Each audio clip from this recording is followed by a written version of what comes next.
নমস্কাৰ সকলোকে ওয়েলকাম জনাইছো ইউটিউব চেনেল কেৰিয়াৰ আসামলৈ আৰু এই ভিডিঅ'টিত এটা অংগনবাড়ী কৰ্মীৰ বিজ্ঞাপন শ্বেয়াৰ কৰিব বিচাৰিছো আৰু বিজ্ঞাপনটো আজি প্ৰকাশ পাইছে আৰু ইয়াতে দেখিছে বিজ্ঞাপন আৰু ইয়াতে কি লিখা আছে আমি চাও ইয়াৰ দ্বাৰা সকলোৰে জ্ঞাতাৰ্থে জনোৱা হয় যে নাওবৈছা সংহত শিশু উন্নয়ন সেৱা প্ৰকল্পৰ অধীনত খালী হৈ থকা অংগনবাড়ী কৰ্মী আৰু সহায়িকা পদৰ বাবে কেন্দ্ৰ এলেকাৰ স্থানীয় মহিলা প্ৰাৰ্থীৰ পৰা আবেদন পত্ৰ বিচৰা হৈছে অৰ্থাৎ মহিলা প্ৰাৰ্থীয়ে এপ্লাই কৰিব পাৰিব অকল আৰু অংগনবাড়ী কৰ্মী আৰু সহায়িকা স্বেচ্ছামূলক সেৱা আগবঢ়োৱাৰ বাবে চৰকাৰৰ নিৰ্ধাৰিত পাৰিতোষিক লাভ কৰিব আৰু তেওঁলোকে যিখিনি সেৱা আগবঢ়ায় তাৰ কাৰণে নিৰ্দিষ্ট এটা বেতন লাভ কৰিব আৰু বেতন কিমানখিনি পায় ইয়াত হয়তো সঠিককৈ লিখা নাই কিন্তু আপোনালোকে জানে চাগে যিসকলে এপ্লাই কৰিব গম পায় আৰু প্ৰপত্ৰসমূহ কেতিয়াৰ পৰা এপ্লাই কৰিব লাগিব 21/6/2025 তাৰিখৰ ভিতৰত কাৰ্যালয় খোলা দিনৰ সময় 11টা বজাৰ পৰা বিয়লি 3 বজাৰ ভিতৰত দাখিল কৰিব পাৰিব অহা 21 তাৰিখৰ ভিতৰত 21 জুনৰ ভিতৰত এপ্লাই কৰিব লাগিব যিসকলে আগ্ৰহী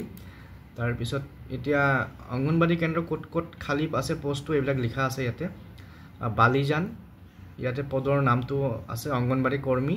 তাৰ পিছত এড্ৰেছটো দিয়া আছে ইয়াতে কেন্দ্ৰৰ চাৰিসীমা পঞ্চায়তৰ নাম দিয়া আছে বিএমপি আৰু ইয়াতে সংৰক্ষিত এটো লিখা আছে আৰু বালিজানটো অসংৰক্ষিত তাৰ পিছত পহুমৰাত আছে অংগনবাড়ী কৰ্মীৰ এটা পদ খালী পদ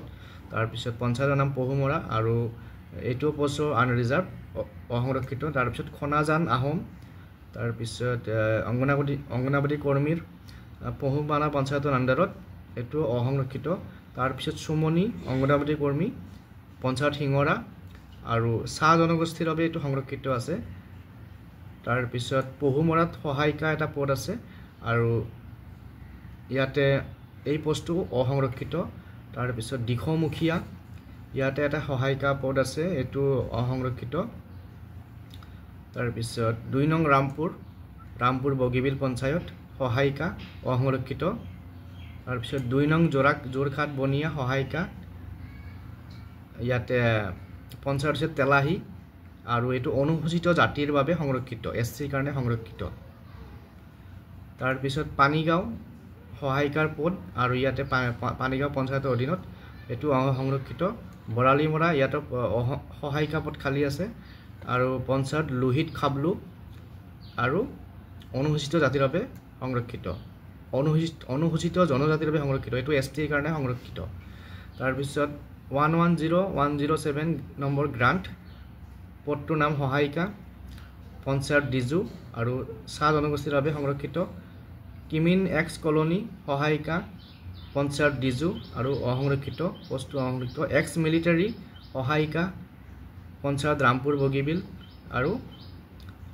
পদটো অসংৰক্ষিত এতিয়া এপ্লাই কেনেকৈ কৰিব বা আবেদন কেনেকৈ জমা দিব দিয়া আছে আবেদন পত্ৰ বন্ধ খামত জমা দিব লাগিব লগতে খামৰ ওপৰত পদৰ নাম বা অংগনবাড়ী কেন্দ্ৰৰ নাম উল্লেখ কৰিব লাগিব অৰ্থাৎ যিসকলে অংগনবাড়ী কৰ্মীৰ কাৰণে এপ্লাই কৰিব তেওঁলোকে অংগনবাড়ী কৰ্মী বুলি লিখিব লাগিব আৰু যিসকলে সহায়িকাৰ কাৰণে এপ্লাই কৰিব তেওঁলোকে সহায়িকা বুলি খামটোৰ ওপৰত লিখিব লাগিব সহায়িকা পদৰ কাৰণে এপ্লাই কৰা বুলি আৰু শিক্ষাগত অৰ্হতা বাধ্যতামূলক আৱশ্যকীয় শিক্ষাগত অৰ্হতা ইয়াত দিয়া আছে অংগনবাড়ী কৰ্মী সহায়িকা পদৰ প্ৰাৰ্থী উল্লিখিত অংগনবাড়ী কেন্দ্ৰৰ জৰীপ এলেকাৰ ভিতৰত অৱস্থিত হ'ব লাগিব স্থানীয় মহিলা হ'ব লাগিব অৰ্থাৎ সেই এৰিয়াটোৰ বাসিন্দা হ'ব লাগিব তাৰ পিছত 2 নম্বৰটো কি আছে অংগনবাড়ী কৰ্মী সহায়িকা পদৰ বাবে বয়স 1/1/2025 চনত বয়স 18 পৰা 46 বছৰৰ ভিতৰত হ'ব লাগিব অৰ্থাৎ আটাইতকৈ মেক্সিমাম বয়স হৈছে 46 বা 44 তাৰ পিছত অংগনবাড়ী কৰ্মী প্ৰাৰ্থীৰ নিম্নতম শিক্ষাগত অৰ্হতা ক্ৰমে উচ্চতৰ মাধ্যমিক উত্তীৰ্ণ কৰ্মীৰ বাবে উচ্চতৰ মাধ্যমিক উত্তীৰ্ণ আৰু সহায়িকাৰ পদৰ বাবে হাইস্কুল অথবা হাই মাদ্ৰাছা পৰীক্ষাত উত্তীৰ্ণ হ'ব লাগিব বা অসম মাধ্যমিক শিক্ষা পৰিষদৰ দ্বাৰা সমপৰ্যায়ৰ পৰীক্ষাত উত্তীৰ্ণ হ'ব লাগিব গতিকে অংগনবাড়ী কৰ্মীৰ বাবে হাই ছেকেণ্ডাৰী পাছ আৰু সহায়িকাৰ মেট্ৰিক পাছ হ'ব লাগিব আৰু ইয়াতে এটা কথা লিখিছে সহায়িকা পদৰ বাবে যদিহে কেন্দ্ৰ এলেকাত হাইস্কুল শিক্ষান্ত অথবা সমপৰ্যায়ৰ উত্তীৰ্ণ প্ৰাৰ্থী নাথাকে তেন্তে নিম্নতম শিক্ষাগত অৰ্হতা নৱম শ্ৰেণী উত্তীৰ্ণ প্ৰাৰ্থী বিবেচনা কৰা হ'ব যদি সেই এৰিয়াটোত মেট্ৰিক পাছ মহিলা নাথাকে তেতিয়াহ'লে ক্লাছ 9 পাছক বিবেচনা কৰা হ'ব তাৰ পিছত নেক্সট অংগনবাড়ী ইয়াতে এটা 4 নম্বৰ এটা পইণ্ট আছে আৰু এই পইণ্টটো বোধহয় আমাৰ দৰকাৰ নহ'ব গতিকে যদি আপোনালোকে পঢ়িব বিচাৰে পঢ়ি চাব পাৰে মই এইখিনি পঢ়ি দিয়া নাই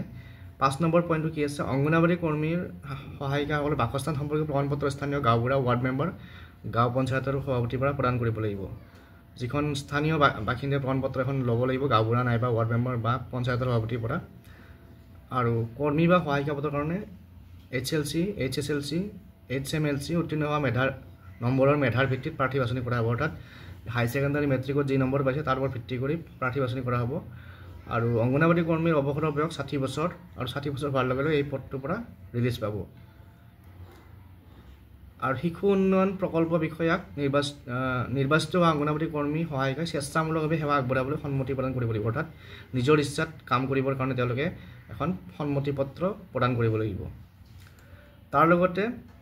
যিসকলে এপ্লাই কৰিব তেওঁলোকে এখন অসম চৰকাৰৰ স্বীকৃতিপ্ৰাপ্ত চিকিৎসকৰ পৰা শাৰীৰিকভাৱে বা মানসিকভাৱে ফিট বুলি পেলাই এখন সুস্বাস্থ্যৰ চাৰ্টিফিকেট দাখিল কৰিব লাগিব আবেদনকাৰীয়ে আবেদন কৰা প্ৰপত্ৰৰ লগত প্ৰয়োজন অনুসৰি তলত